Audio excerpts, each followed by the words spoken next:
नमस्कार, आप देख रहे हैं खबर उत्तराखंड। मैं हूं आपके साथ तन्वी। रुक करते हैं खबरों का, लेकिन उससे पहले एक नजर डालते हैं इस वक्त की हेडलाइंस। सीएम धामी के निर्देश पर स्कूलों में गीता के श्लोक का पाठ हुआ अनिवार्य, राज्य पाठ्यचर्या की रूपरेखा में भी शामिल। उत्तराखंड के सभी जिलों में बनेगा वन्यजीव वंध्याकरण केंद्र, सीएम पुष्कर सिंह धामी ने कहा 2 सप्ताह में पेश करेंगे योजना। पर्यटन बढ़ाने के लिए अगले साल फरवरी में होगा अंतर्राष्ट्रीय उत्तराखंड कॉन्क्लेव, देश भर में होंगे रोड शो। मनरेगा का नाम बदलने के विरोध में 27 दिसंबर को देशव्यापी प्रदर्शन करेगी कांग्रेस। 1 जनवरी 2026 से महंगी हो जाएगी उत्तराखंड ट्रिप, निजी वाहनों से ग्रीन सेस हो जाएगा।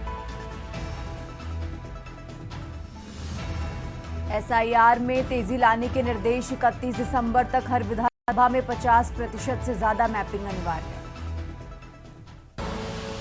आप देख रहे हैं के न्यूज, खबरों का सारथी।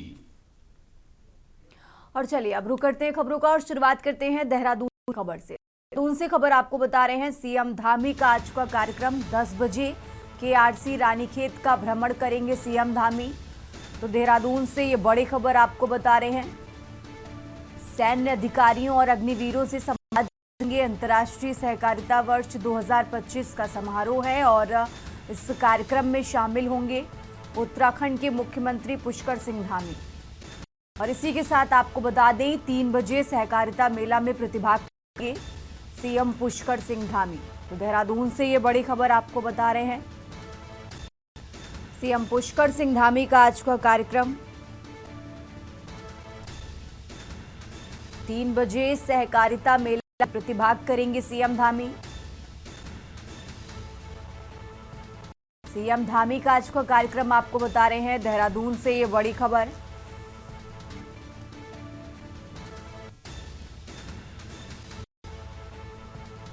सैन्य अधिकारियों और अग्निवीरों से संवाद करेंगे।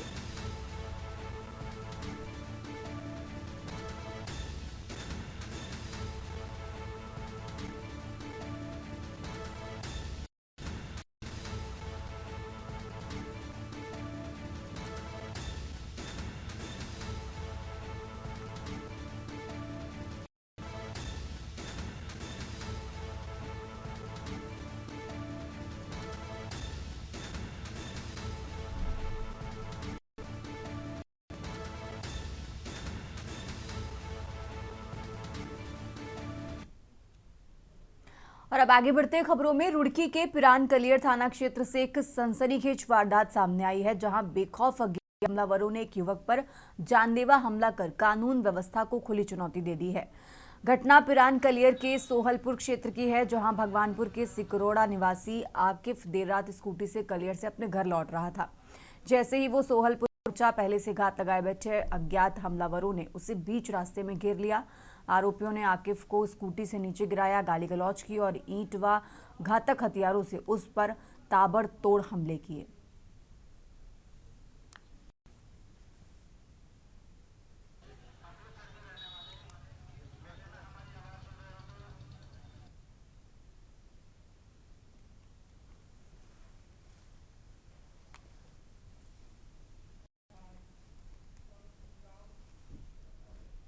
और अब आगे बढ़ते खबरों में। जिला हरिद्वार में ढोंग के नाम पर जनता को ठगने वालों पर पुलिस का अब सख्त प्रहार शुरू हो गया है।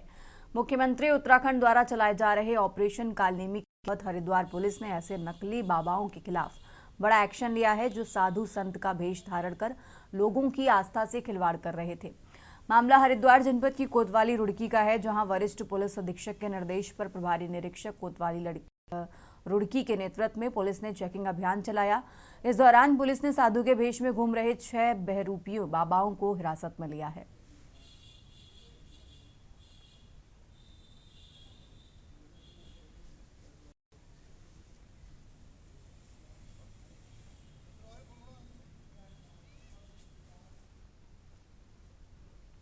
और अब आगे बढ़ते खबरों में। हल्द्वानी नगर निगम में गौ सेवकों ने प्रदर्शन करते हुए 5 सूत्री मांग का ज्ञापन नगर निगम को सौंपा। गौ सेवकों ने कहा कि हल्द्वानी शहर में लगातार गौवंश की दुर्घटना में मौत या घायल होने के मामले सामने आ रहे हैं, लेकिन गौवंश को अस्पताल पहुंचाने या फिर मृत्यु होने पर उनके अंतिम संस्कार के लिए नगर निगम कोई मदद नहीं कर रहा और ना ही निगम जेसीबी उपलब्ध कराता है और ना ही घायल होने पर एम्बुलेंस उपलब्ध कराता है।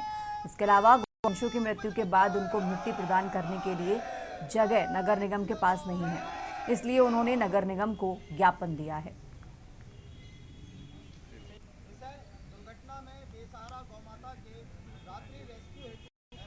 बेसहारा गौवंशों को उपचार प्रदान कराने का कार्य करते हैं और अधिक गंभीर आवश्यकता होने पर गौवंशों को, गौमाताओं को गौशाला भेजने का कार्य करते हैं। अभी हमें जो है 5-6 प्रमुख मांगों को लेकर हम नगर निगम में आए हैं।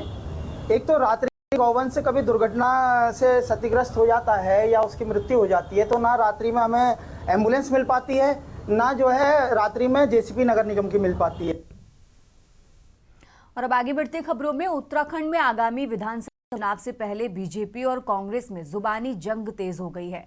आरोप और प्रत्यारोप लगातार बढ़ रहे हैं और अब भाजपा प्रदेश अध्यक्ष महेंद्र भट्ट ने इशारे में कांग्रेस के रावण का वंशज करार दे दिया है। भट्ट का आरोप है कि पूरा देश जानता है कि कांग्रेस की क्या मानसिकता रही है, वो धर्म विशेष की राजनीति को बढ़ावा देती है। यही नारा लगना है, मेरी गणना मेरा गांव। बस देखिए, निश्चित रूप से भारतीय जनता पार्टी में हर कार्यकर्ता को सम्मान दिया जाता है। हमारे पार्टी युवा पार्टी है और जो बड़ी संख्या में किसी भी उम्र का व्यक्ति होता है उसकी कार्य करने की पद्धति युवात्मक रहती है। तो नितिन जी के अध्यक्ष बनने के बाद मैं कह सकता हूँ कि बहुत अच्छा माहौल पूरे देश के अंदर खड़ा हुआ है। युवाओं में एक प्रकार का जोश है और यह भी मैसेज गया है कि कोई भी कार्यकर्ता कभी भी इस पार्टी का नेतृत्व कर सकता है कि इस पार्टी के अंदर नेता पेट से पैदा नहीं होते, नेता जो है कार्यकर्ताओं के बीच से सीख कर आगे बढ़ते। और अब रुक करते हैं अगली खबर का। नैनीताल जिले में अगले 2 सप्ताह चुनौती भरे रहने वाले हैं, क्योंकि विंटर कार्निवाल, क्रिसमस और 31 के साथ शीतकालीन पर्यटन का शानदार आगाज होने वाला है। लिहाजा यातायात व्यवस्था से लेकर पर्यटकों को असुविधा ना हो, इसके लिए जिला प्रशासन और पुलिस प्रशासन के लिए एक बड़ी चुनौती है। क्रिसमस और 31 के मौके पर नैनीताल पर्यटकों से गुलजार रहता है। देश विदेश के सैलानी यहां घूमने आते हैं और ऐसे में पुलिस प्रशासन ने यहां विशेष यातायात की तैयारी शुरू कर दी है। क्रिसमस ईव पर और जो नव वर्ष के स्वागत के उत्सुक सैलानी हैं, उनसे ये अपील है कि वो सुरक्षित यात्रा करेंगे। होटेलियर से उनकी रेट लिस्ट डिस्प्ले करने के लिए, आतिथ्य सत्कार के लिए और जो अतिथि परंपरा की अच्छी जो हमारी ट्रेडिशन है उसको सस्टेन करने के लिए अपील की गई है। पुलिस प्रशासन पार्किंग, सुरक्षित यातायात के लिए सारे चौकस प्रबंध कर रहा है। 22 दिसंबर से 7 जनवरी तक हमारा year and, new year, Christmas, carnival और फर्स्ट वीक ऑफ जनवरी का सीज़न है। इसके तहत जो है हमने हाल ही में बहुउद्देशीय बैठक लिया है। हमने वहाँ पर सभी विभागों का डिपार्टमेंटल कोऑर्डिनेशन बैठक लिया है। हम जो है सारे विभागों का सर्वदलीय बैठक लिए हैं हमने, और इस बैठक में पुलिस विभाग का जो यातायात प्लान है उसको साझा किया गया। यातायात प्लान में जो अलग अलग विभागों को आवश्यक जो काम या जो कोऑपरेशन चाहिए हमको, उन सभी चीज़ों को साझा किया गया। और अब आगे बढ़ते खबरों में, उत्तराखंड राज्य सरकार इन दिनों लगातार देश विदेश के कोने कोने में रह रहे प्रवासी उत्तराखंडियों को वापस की जड़ों से जोड़ने के लिए प्रोत्साहित कर अनेकों कदम उठा रही है। बीते कई कार्यक्रम प्रवासी उत्तराखंडियों के लिए राज्य सरकार द्वारा आयोजित किए गए। राज्य सरकार प्रवासियों की घर वापसी के लिए निरंतर योजनाबद्ध तरीके से काम कर रही है और योजनाएं भी ला रही है। ये रिपोर्ट देखिए। मुख्यमंत्री पुष्कर सिंह धामी की अध्यक्षता में 19 दिसंबर शुक्रवार को ग्राम्य विकास एवं पलायन निवारण आयोग उत्तराखंड की 10वीं बैठक हुई। इस बैठक में पलायन पर विस्तार से चर्चा हुई। सीएम धामी ने पलायन की समस्या राज्य के लिए बड़ी चुनौती रही है, लेकिन पिछले 4 से 5 सालों में रिवर्स पलायन को प्रोत्साहित करने की दिशा में राज्य सरकार ने तमाम बड़े कदम उठाए हैं। मुख्यमंत्री ने कहा कि ग्रामीण क्षेत्रों की आजीविका के साधन बढ़ाने के लिए तमाम योजनाएं लागू की गई हैं। इन योजनाओं के लोन लेने पर पात्र लाभार्थियों को अनुदान भी दी जा रही है, जिससे ग्रामीण अर्थव्यवस्था को गति मिल रही है। सीएम ने अधिकारियों को निर्देश दिए कि राज्य भर में प्रवासी पंचायतों का आयोजन किया जाए, जिनमें देश एवं विदेश में कार्यरत प्रवासियों को आमंत्रित किया जाए। उन्हें राज्य सरकार के रिवर्स से जुड़ी पहलुओं की जानकारी दी जाए और उनके सुझाव भी प्राप्त किए जाएं।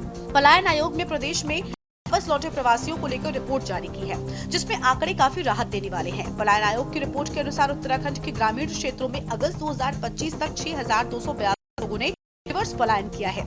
ये लोग लंबे समय से अपने गाँव से दूर रह रहे थे। इन्होंने पिछले कुछ सालों में ही पलायन किया था। रिवर्स पलायन को लेकर लगातार हमारा पलायन निवारण आयोग काम कर रहा है और उसमें हमने बहुत सारे लोग जो पिछले सालों में रिवर्स होकर आए हैं, अपना काम कर रहे हैं, वो आने वाले समय में हम सभी के लिए भी, राज्यवासियों के लिए भी और राज्य के अंदर जो लोग काम करना चाहते हैं उनके लिए सरकार ने भी कई योजनाएं बनाई हैं। मुख्यमंत्री स्वरोजगार योजना के माध्यम से आज अनेक लोगों ने अपने रोजगार खड़े किए हैं। होम स्टे के माध्यम से हमारे हॉर्टिकल्चर, एग्रीकल्चर, इन क्षेत्रों में आज काफ़ी लोग आगे कर अपने अपने पैतृक स्थानों से जुड़ रहे हैं, फिर से अपने गाँव की ओर लौट रहे हैं। मुख्य रूप से रिपोर्ट में ये सामने आया है कि लगभग 6,500 लोग पिछले 4 वर्षों में जो चले गए थे प्रदेश छोड़ के, वो अपने गाँव लौटे हैं। रिवर्स पलायन हम उसको मान रहे हैं जो कि गाँव से गया था, गांव में रह के अपना कारोबार कर रहा है, लौट के गांव में रह के अपना कारोबार कर रहा है। तो ये बहुत अच्छे आंकड़े निकल के आए हैं और इस पे माननीय मुख्यमंत्री जी ने आज बड़ी विस्तार से चर्चा की है और आगे की राह बताई है। उत्तराखंड में प्रवासी सम्मेलन 2025 में रजत जयंती उत्सव के रूप में हाल ही में मनाया गया। इस सम्मेलन में देश के 11 राज्यों से करीब 199 प्रवासी शामिल हुए। सम्मेलन में तमाम सत्रों के जरिए अलग अलग बिंदुओं पर चर्चा की गई, जिसमें sustainable development planning, circular economy, cultural expression of Uttarakhand, empowering women through livelihood in Uttarakhand hills, public health challenge विषय शामिल रहा। पलायन आयोग ने रिपोर्ट में बताया कि अगस्त 2025 तक प्रदेश में 6,282 लोगों ने रिवर्स पलायन किया है। ऐसे में सत्ता पक्ष भविष्य में पलायन को रोकने और पुनर्वास होने पर अपनी बड़ी जीत बता रहा है, तो वहीं विपक्ष सरकार से पलायन न हो, साथ ही रिवर्स पलायन की रोकथाम को लेकर सवाल खड़े करते दिखाई दे रहा है। कांग्रेस का मानना है कि मनरेगा स्कीम से सरकार ने बंद कर दिया है, रोजगार सरकार दे नहीं पा रही है, साथ ही रिवर्स पलायन का दावा कर भ्रमित करने का काम किया है। कोरोना के कारण हुआ, जो लोग कोरोना में आए थे वो लोग अब गांव में बसे हैं, उसमें कोई सरकार का हाथ नहीं है। और मेरा ये मानना है कि आप डाटा उठा के देखें, मनरेगा जैसी स्कीम का नाम बदल के उसकी मूल भावना को खत्म किया गया है। इससे रिवर्स पलायन को धक्का लगेगा, क्योंकि लोगों को अब काम मिलेगा नहीं, इसकी गारंटी 6% जो हिस्सा है वो गवर्नमेंट्स का कर दिया गया है। योजनाएं जो जमीन से उठ के ऊपर तक जानी थी, जिसके पर विचार ये था कि योजनाएं गाँव की आवश्यकता के हिसाब से, उसको खत्म कर दिया गया है।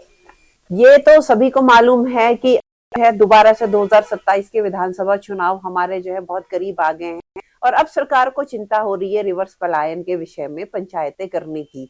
सरकार जो है 2 कार्यकाल अपने पूर्ण करने वाली है, तब भी इन्होंने पलायन पर कभी कोई ठोस नीति बनाई नहीं, रोजगार पे इन्होंने कभी कोई बात नहीं की। अगर ये पूर्व ही भारतीय जनता पार्टी ने अब की बार की जनगणना में ये निश्चय किया कि मेरी गणना मेरा गाँव, और मैंने भी अपील की है देश भर के अंदर जितने भी उत्तराखंड के प्रवासी हैं उनसे मैंने आग्रह किया, मतदाता कहीं के भी हो सकते हैं लेकिन गणना मेरे गांव में हो, और जब गणना अपने गांव में होगी तो उनकी जो जड़ें हैं वो गांव से जुड़ी होंगी।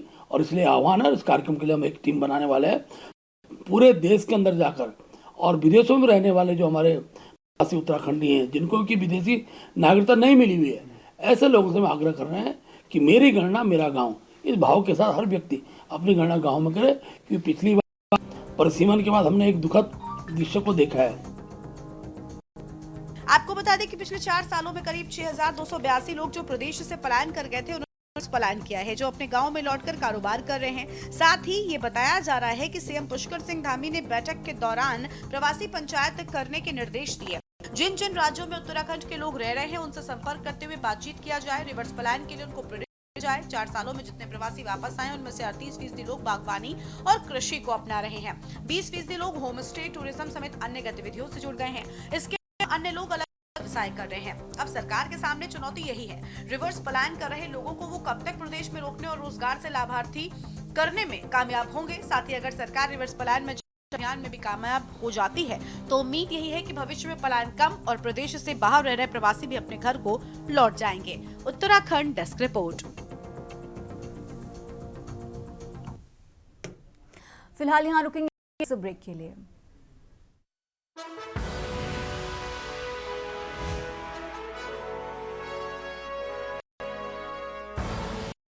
आप देख रहे हैं के न्यूज खबरों।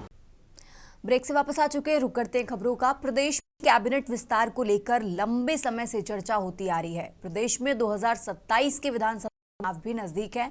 विपक्ष भी खाली पड़े 5 पदों और कैबिनेट विस्तार को लेकर सवाल खड़े करती दिखाई दे रही है।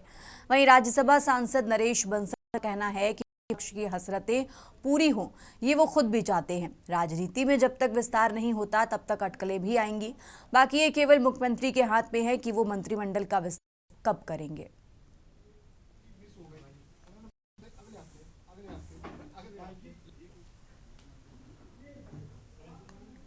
तो चाहते हैं उनकी हसरतें पूरी हो और जब तक विस्तार नहीं होगा तब तक अटकलें भी लगेंगी, है उसको आप नकार नहीं सकते। लेकिन ये पूरी तरह से माननीय मुख्यमंत्री जी का विवेक है कि वो अपने मंत्रिमंडल का कब।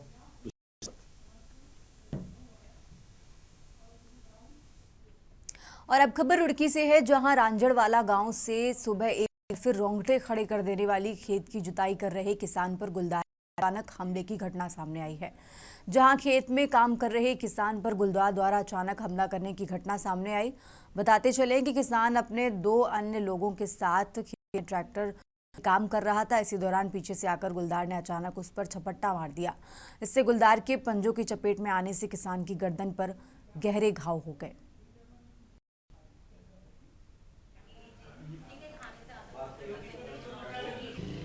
के वार्ड नंबर 1 पर एक रांगड़ वाला एक सुनने में आया कि सन्नी नाम का व्यक्ति जो कि अपने खेत में जुताई के लिए गया था, उस पर गुलदार ने हमला किया है और उसे थोड़ा सा यहाँ खरोच भी आई है, हाथ पे भी कुछ चोटें आई हैं, जिसको हमने इलाज के लिए भेजा है मेडिकल हॉस्पिटल में। अभी मैं वन विभाग की टीम से अनुरोध करूंगा कि इस तरीके की घटनाओं को रोकने के लिए, ऐसे गुलदारों से जान बचाने के लिए पिंजरे की व्यवस्था करें, क्योंकि ये अभी निर्भक्षी हो गए हैं। खेत में गए थे, खेत बाहर थे, खेत जैसे बाहर थे भाई नाग मारी, एकदम गुलदार ने हमला किया। तो किस जगह का मामला है? ये रामगढ़ वाला। ये बहुत हादसे हो गए इस तरह के बहुत। तो आप लोगों ने किसी तरह की कोई कार्रवाई नहीं करी? उसको शिकायत की है? नहीं, शिकायत की है, सही से कर देनी काम, लड़ो लगाया था। अब तक कितने हादसे हो चुके हैं? तो ऐसे हो गए 7-8। जो पेशेंट आया था अभी, उसके नेक पे आगे की तरफ थोड़े एब्रेजन्स है। बेसिक ट्रीटमेंट हमने दे दिया है, वो उनकी ड्रेसिंग कर दी गई है, उसको ARV और हमने TT का इंजेक्शन लगा दिया है। बाकी उनका जो उनको पेपर वर्क मेडिकल करके दिया ताकि आगे लोगों के साथ ऐसे कोई दिक्कत ना हो, ताकि वो फॉरेस्ट डिपार्टमेंट में कंप्लेन कर सकें इस चीज़ की। एज सच उनको दोबारा रिपीट बैंडेज के लिए बोल दिया और रेगुलर अपना एक दिन छोड़कर अपनी ड्रेसिंग करवाने यहाँ पे आ सकते हैं। और अब खबर चंपावत से है, जहां विहिल जिलाध्यक्ष मोहित पांडे के नेतृत्व में बांग्लादेश में हिंदू मंदिरों सहित लोगों को निशाना बनाने को लेकर विरोध प्रदर्शन किया गया। जिहादी सोच का पुतला दहन करते हुए प्रदर्शनकारियों ने नाराजगी जताई। वक्ताओं ने दावा किया कि सत्ता परिवर्तन के बाद लगातार जिहादी सोच के तहत लोगों को धर्म के आधार पर प्रताड़ित किया जा रहा है। बांग्लादेश में एक इस्लाम आतंकवाद के तहत एक हिंदू भाई की घसीट करके जिंदा जला करके निर्मम हत्या कर दी गई है, जिसके विरोध में पूरा देश, पूरे हिंदुवासी उस पीड़ित मृतक के साथ है। और इसी के सपेक्ष में विश्व हिंदू परिषद ने पूरे भारत में बांग्लादेश के उस इस्लामिक आतंकवाद का पुतला दहन करने का एक वायदा किया है, जिसके तहत आज चंपावत जिले में इस्लामिक आतंकवाद का पुतला दहन यहाँ पे किया जा रहा है। इसके पुतला दहन के माध्यम से हमारा सभी से ये आह्वान रहेगा कि जहाँ जहाँ पर भी इस्लामिक आतंकवाद अपनी थोड़ी सी भी जगह बनाने की कोशिश करेगा, विश्व हिंदू परिषद हमारे तमाम युवा हिंदू इनको स्पष्ट करने का काम करेगी। और अब आगे बढ़ते खबरों में, रुड़की की नगर पंचायत इमलीखेड़ा को विकास की सौगात मिली है। करीब 54 लाख रुपए की लागत से तैयार होने वाले रजत जयंती पार्क का विधिवत उद्घाटन किया गया। ये पार्क न सिर्फ शहर की सुंदरता बढ़ाएगा, बल्कि आमजन को स्वास्थ्य और मनोरंजन बेहतरीन सुविधा भी देगा। नगर पंचायत इमलीखेड़ा में 54,06,000 रुपए की लागत से विकसित किए जा रहे रजत जयंती पार्क का उद्घाटन भव्य रूप से किया गया। उद्घाटन समारोह में नगर पंचायत चेयरमैन मनोज सैनी, अधिशासी अधिकारी, सभी सभासद मौजूद रहे।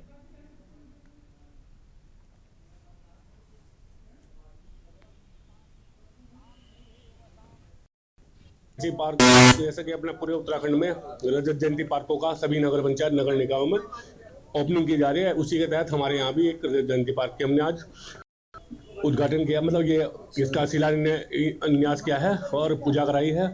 अब इस पार्क में देखो हर तरीके की सुविधा होंगी, जैसे लाइट, पानी और चाय के लिए कैफेटेरिया भी होगा, बैठने के लिए चेयर लगाई जाएगी, फूलों का भी होगा, एक फाउंटेन जैसे फुहारा भी लगाया जाएगा। इस तरीके की सभी सुविधाएं इस पार्क में उपलब्ध रहेंगे। नगर पंचायत की मदद से बनाया जाएगा? जी बिल्कुल, नगर पंचायत की मदद से ही बनाया जाएगा। कितना बजट इसका तकरीबन? इसका लगभग 54,06,000 के करीबन इसका जो है बजट आया हुआ है हमारे पास। कब तक तैयार रहेगा? देखिए आज शुरुआत कर दी है, जल्द से जल्द प्रयास करेंगे, जल्दी हो सके तैयार कराएंगे। और अब आगे बढ़ते खबरों में, नैनीताल शहर के पास के ग्रामीण आज़ादी के बाद से सड़क की मांग को लेकर धरने पर बैठे हैं। जमीरा सौलिया के ग्रामीणों ने नैनीताल के तल्लीताल में जमकर नारेबाजी की। नैनीताल से महज 8 किलोमीटर दूर जमीरा सौलिया के ग्रामीण आज़ादी के बाद से ही सड़क की मांग को लेकर विरोध प्रदर्शन करते आए हैं।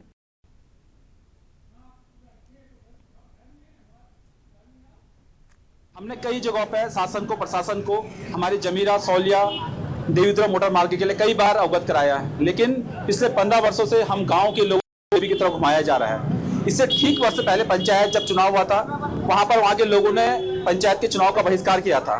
शासन प्रशासन के लोग हमारे गांव पे आए, को आश्वस्त किया था कि आपके बहुत जल्दी आपके गांव में सड़क पहुंचेगी, लेकिन बड़े दुख के साथ कहना पड़ रहा है आज हमारे चाहे जमीरा के लोग हो, आज हमारे चाहे सौलिया के लोग हो, चाहे आज हमारे देवीद्रा के लोग हो, वहाँ के छोटे स्कूल जा पाते हैं, वहाँ के बच्चों की ना शादियां हो पा रही है, ना वहाँ बहुआ आना चाहती है सिर्फ। और आज उत्तराखंड बनने के बावजूद हम सबके लिए बड़े दुख का विषय है कि जो नैनीताल के सबसे नजदीक का गांव है हमारा, उस गांव में आज सबसे ज्यादा अगर पलायन हो रहा है, हमारे जमीरा सौलिया देवीद्रा की जगह सबसे ज्यादा पलायन हो रहा है। उत्तराखंड की खबरों में फिलहाल इतना ही। आप देखते रहिए के न्यूज़ इंडिया।